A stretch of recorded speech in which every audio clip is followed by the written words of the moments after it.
جس چیز کا اللہ کے نبی صلی اللہ علیہ وسلم نے سب سے زیادہ زور دیا، بدقسمتی ہے میرے عزیزو، آج امت اسی دولت سے سب سے زیادہ محروم ہو چکی ہے، اجتماعیت۔ خود غرضی اور خود پسندی، خود غرضی اور خود پسندی اجتماعیت کے لیے زہر قاتل ہے۔ جہاں کوئی قوم کا فرد خود غرض ہوگا، بلکہ قوم کیا کسی گھر میں خود غرض اکٹھے ہو جائیں تو آپس میں دستے گریبان نظر آئیں گے آپ کو، آپس میں دستے گریبان نظر آئیں گے۔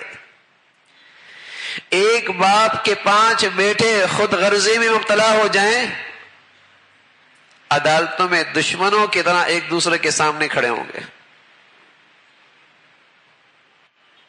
خود غرضی اور خود پسندی کہ اپنے آپ کو بالا تر سمجھنا، بہتر سمجھنا، یہ اجتماعیت کے لیے زہر قاتل ہے۔ اس کے مقابلے میں رسول اللہ صلی اللہ علیہ وسلم نے جن اخلاق کی تعلیم دی ہے وہ کیا دی ہے؟ تواضع اور ایثار، تواضع اور ایثار۔ اس لیے رسول اللہ صلی اللہ علیہ وسلم کی پوری اخلاقی زندگی کی، پوری اخلاقی زندگی کا خلاصہ 3 خوبیاں ہیں۔ پوری اخلاقی زندگی کا خلاصہ 3 خوبیاں ہیں۔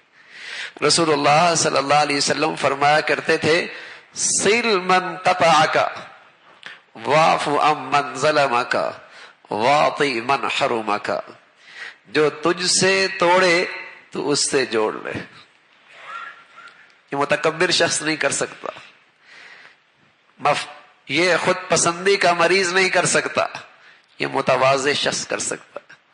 صل من قطعک، جو تجھ سے توڑے تو اس سے جوڑ لے، اور جو تیرے ساتھ زیادتی بھی کرے تو اسے معاف کر دے، تو اسے معاف کر دے، اور جو تیرا حق ادا نہ کرے آگے بڑھ کے تو اس کا حق ادا کر دے۔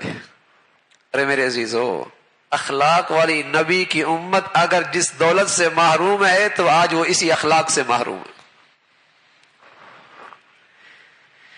جس نبی کے ہم نام لیوا ہیں، انک لعلی خلق عظیم،